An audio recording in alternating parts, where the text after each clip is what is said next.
ایک ہمارے ہاں کنفیوژن ہے جس کو میں رفع کرنا چاہتا ہوں، اور وہ ہے کہ ہم اردو کی جب حمایت کرتے ہیں تو کیا ہم انگلش کی مخالفت کرتے ہیں؟ تو بھائی ایک جملہ سمجھ، انگلش بطور میڈیم کے ہم مخالف ہیں، انگلش بطور زبان کے ہم حمایتی ہیں۔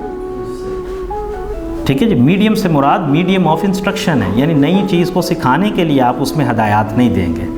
آپ ہدایات جو بھی بچے کو دیں گے وہ اپنی زبان میں دیجیے۔ اور اصولی طور پہ میں آپ کو بتا دوں کہ ہم کر بھی منافقت ہی رہے ہیں، ایم بار لکھ کے لگایا ہوتا ہے کہ انگلش میڈیم ہے، اندر اردو میڈیم ہی سب کچھ چل رہا ہوتا ہے۔ انگلش میڈیم کا مطلب یہ ہے کہ میرا استاد جب بھی کوئی نئی چیز پڑھائے گا تو وہ انگلش زبان میں بولے گا، لیکن میرا کوئی استاد انگلش زبان میں وہاں بولتا نہیں، وہ اردو ہی چلا رہا ہوتا ہے، اور پھر ایک مکس اچار ہے جو کہ وہ پکا پکا کے جو ہے نا وہ کھلا رہا ہوتا ہے، کہیں پہ اردو کا لفظ لے لیا، کہیں سے انگلش کا لفظ لے لیا، اور اس سے کوئی سمجھ نہیں آتی ہے کہ اس کو کیا اردو صحیح آتی ہے یا انگلش اسے صحیح نہیں آتی، خدا جانے کہ کیا معاملہ ہے۔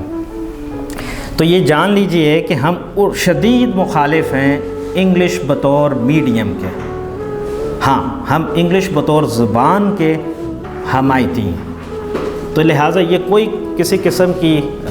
تذبذب یا کنفیوژن جو ہے وہ پیدا نہیں ہونی چاہیے اس سلسلے میں۔